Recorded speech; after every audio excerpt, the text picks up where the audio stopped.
daawadayaal kusoo dhawaada calansida media fadlan haddii aan ugu cusub taas subscribe saar gombeelka furudda wararka ugu dambeeya dowladda federaalk Soomaaliya oo kusoo fatahay siyaasad iyo mucaarad aad u xooggan kadib markii cadaalad darro lagu eedeeyay isla markaasina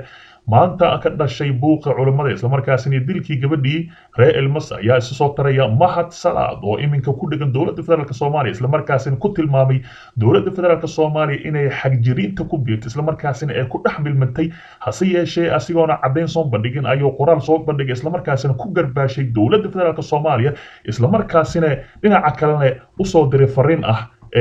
Sheikh Umul hase yeeshee xiisada Sheikh Umul iyo Sheikh Suufiyada ama culimada Suufiyada ayaa waxay ka taagan yihiin barnaamijyo aad u xoogan isla markaasina sheegay in marnaba aan lagu qaban karin magaalada Muqdisho muxaadaro uu Sheikh Umul jeedinay hase yeeshee Mahad Salaad wuxuu yiri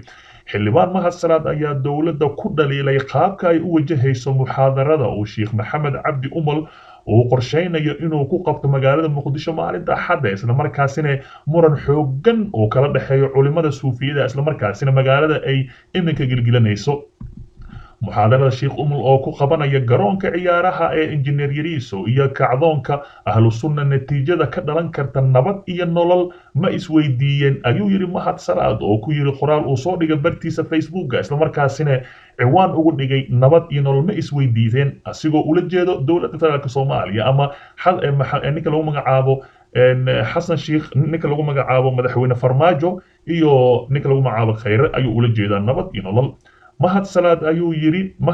ayaa yiri sida indho la'aanta ah ee hay-adaha amniga iyo warbaahinta dowladda looga isticmaalayo buunbuuninta Sheikh Umul waxay daliil cad u tahay sida fikirka xagjirka ah ee ugu sii dhex xooganeysanayo hay-adaha dowladda federaalk Soomaaliya isla markaasina aan kala aqoonin xagjirka iyo waxa saxda ah iyo waxa qaladka isla markaasina ay ku xoogeysteen xagjirnimada ayuu yiri ma jiraan wax cadeymo madax bannaan oo ah taageeri kara ama hadalka ninkan ka soo yeeray taageeri kara Mahad Salaad ee ah fikirka xagjirka ah ee ugu sii dhex xooganeysanayo hay-adaha dowladda Soomaaliya sidoo kale isna soo ma bandhigin wax cadeymo ah hase yeeshee waxaa laga yaabaa dowladda federaalk Soomaaliya inay hadalkaasi ku qabsato xildhibaanka maadaama uu wax cadeyna soo bandhigin arrintaasina ay tahay mid aad u weyn oo ah in dowladda amniga ama ciidamada hay-adaha amniga ee ku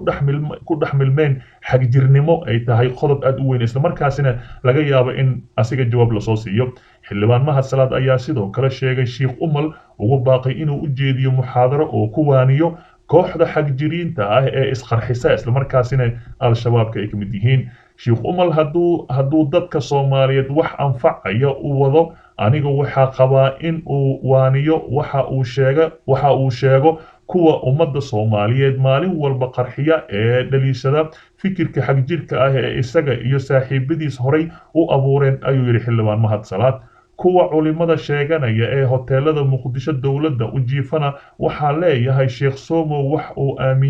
aaminsan yahay ayuu difaacayaa adigu haddii aadan Allah ka baqaynin walba ummadda ka xisho ayuu sii raaciyay asigoona ula jeedo wadaadada culimada xalay u soo jawaabaya Sheikh Somo oo ah culimada Soomaaliyeed ama afhayeenkii soo hadlay ee hoteelada qaarkood degan ayuu ayagana saa u garbaashay hase yeeshee lama oga jawaab inuu ka heli doono culimada maadaama uu yahay nin xasarad leh oo isla markaasina dad badan ay ku xiran yihiin laga yaabay qoraalada uu soo dhigay ay ka falceliyaan kumanaan qofood hase yeeshee dowladda federaalk Soomaaliya una aragto inay hadalka uu ka hadlay ay dhib weyn u keeni karo ummadda Soomaaliyeed dhinaca kale Yuusuf Garaad oo soo bandhigay hab baaritaan cajiib ah loogu ogaan karo ciddii dishay Almas Cilmi oo xiisadeeda ay ka taagan tahay gudaha Muqdisho waxa ummadda Soomaaliyeed ama dadka daneeya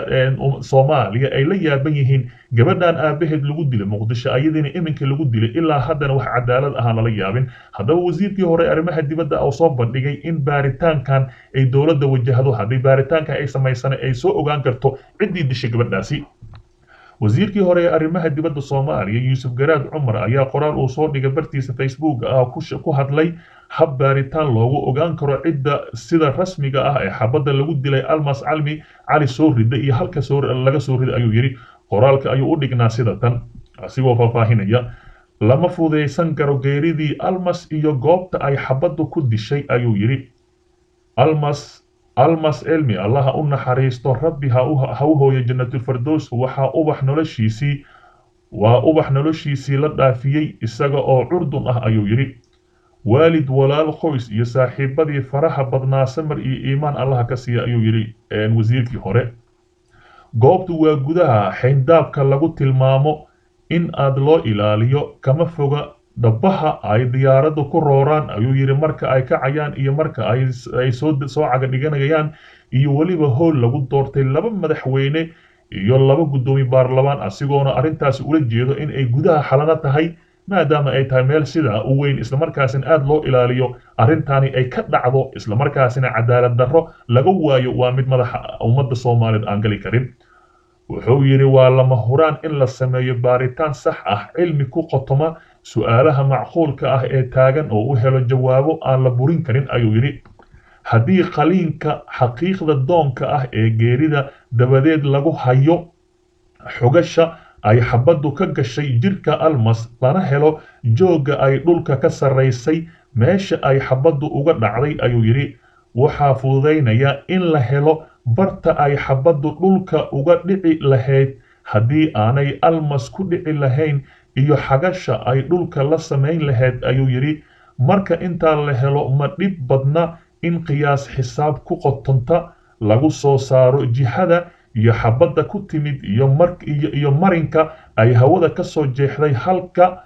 uu ahaa ayuu yidhi. xabadda maadaama la hayo haddii loo abtiriyo oo la ogaado nooca qoriga ay ka dhacdo masaafada ay gaari karto iyo xawaaraha ay ka safri karto lana og yahay barta ay dhulka uga dhici lahayd iyo xagasha ay kula dhici lahayd waxaa fududaanaysa uu yidhi in la garto halka xabaddaasi laga soo riday iyo goobta laga soo riday ama gabadhaasi in loogu talagalay ama inay iska soo dhacday. jooga in la soo saaraa ma dhib badna waa cabirka ogaada kursiga gaariga ay fuushayne uu ku sarreeyo dhulka oo lagu daray jooggeeda fadhiga ah oo ku eg barta ay xabaddu uga dhacday ayuu yidhi. cabirkaas waxaa lagu soo saari karaa in qofka almas la dherer ah lana miisaan ah lagu fadhiisiyo kursiga ay fadhiday ama gaarigii lagu dilay la dhex fadhiisiyo kadib ayaa la heli karaa ayuu leeyahay. ma ahan wax aan iska mala awaalayo ee waa baaritaan noociisa oo kale ay caalamka hore loogu adeegsaday laguna guuleystay ayuu leeyahay. haddaba yuusuf garaad oo tilmaamtaasi siinaya dowladda federaalk Soomaaliya ayaa arrintaani sheegay. marka intaas jawaab loo helo ayaa laga shaqayn karaa sidii cadaalad loogu heli lahaa marxuumad loona xaqiijin lahaa in uu sugan yahay amniga garoonka kana howlgala